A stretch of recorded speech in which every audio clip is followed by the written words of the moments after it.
from my side. Yup, today is a requested game from NinjaFlute. It is 12 minutes and 45 seconds. It is on a random map, and they fixed random map, so you can now watch random map replays even if it wasn't generated by your computer as a game. And if you're watching this as an audio commentary, please stop the MP3 file, as I will jump directly to the synchronization at 20 seconds. If you're watching this on YouTube, shouldn't be a problem. Let's hope I can get this to Silvanashi on Monday. Pretty much, yeah, I'll make the synchronization on 20 seconds, and I do say there is already a lot of stuff happening at 20 seconds. NinjaFlute has built a wrecker, U3 obviously, and he has a scavenger on the field.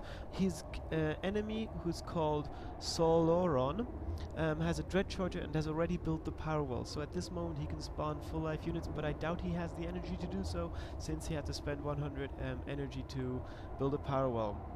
Yeah, so anything is open. Normally you would have lost if you didn't have the first power well, but in this case you will probably not have this problem, because the wrecker has the ability that you can spawn full life units there. So now to the countdown.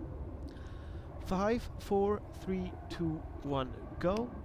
And immediately the little scavenger starts attacking the power well, and first hits the dread charger. The dread charger obviously now can't move fast. Nox Trooper's getting the pain from the wrecker, and there's a mortar tower back there. So the mortar tower really strong, and that could actually change a lot if NinjaFlute can get that mortar tower up. So now ability, what's he gonna spawn? He's gonna spawn a Sunderer, and Forsaken now deal more damage, actually a lot more damage. So now let's see the mortar, will he be able... Ooh, he aimed on the Forsaken with that mortar, so he definitely distracted the Forsakens there.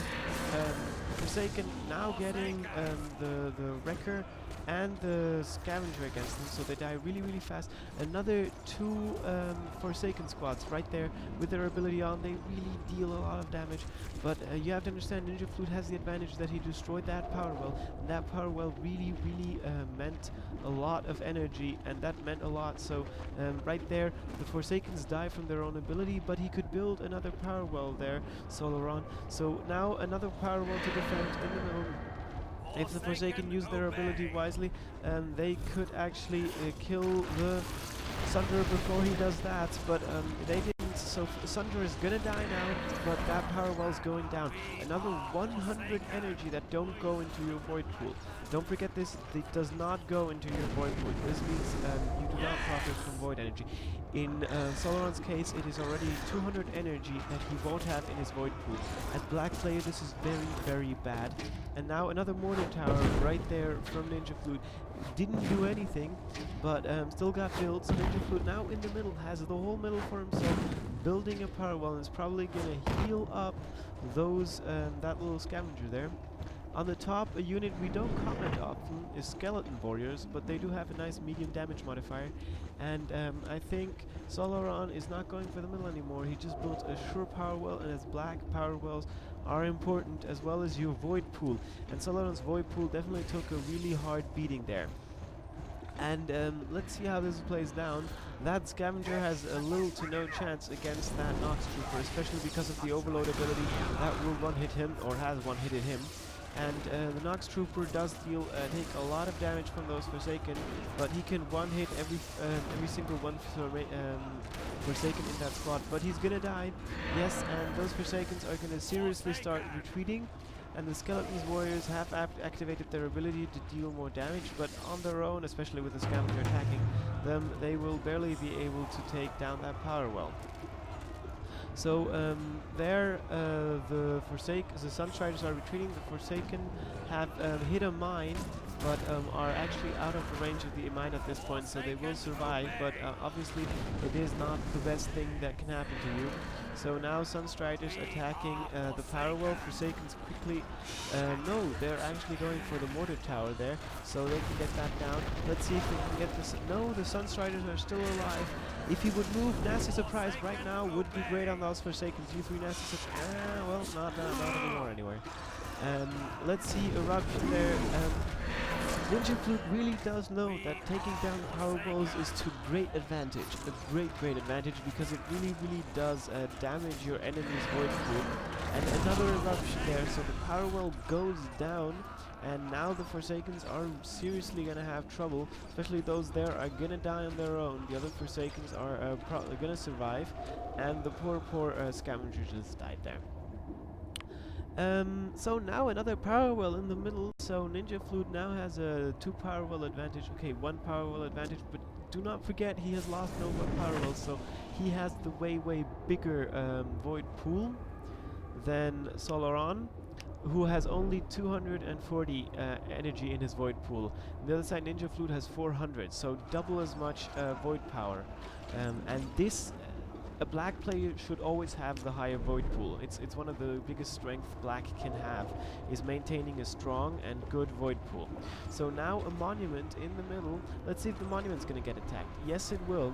And the monument's gonna take damage, but the Forsakens died because of their own ability. So I'm wondering what Sloron is gonna do with those Forsakens up there in the middle. Well, not in the middle, close to his base. If he would move them a bit closer to his own well, he could heal them up.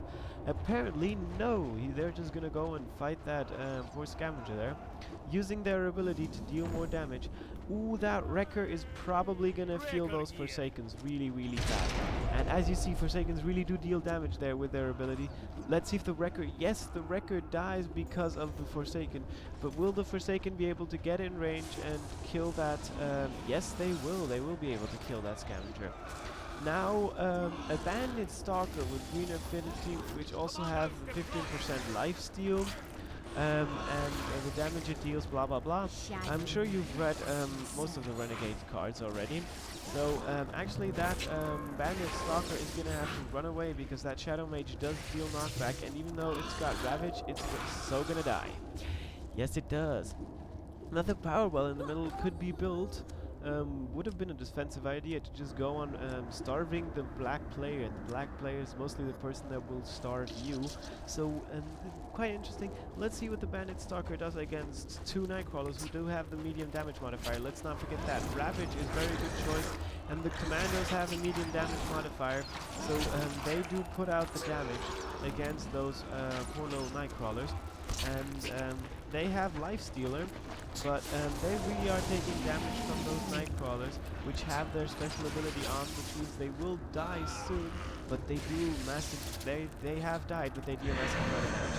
So now the Skeleton Warriors have come out. Ooh, but there's a mine right there under one of those power wells.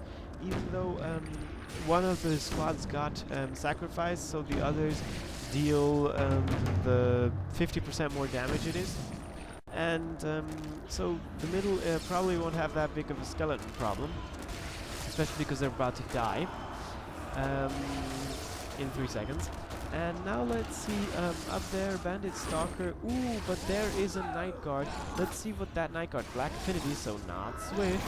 So now at this point, the poor Night Guard obviously cannot get away because it's not Swift.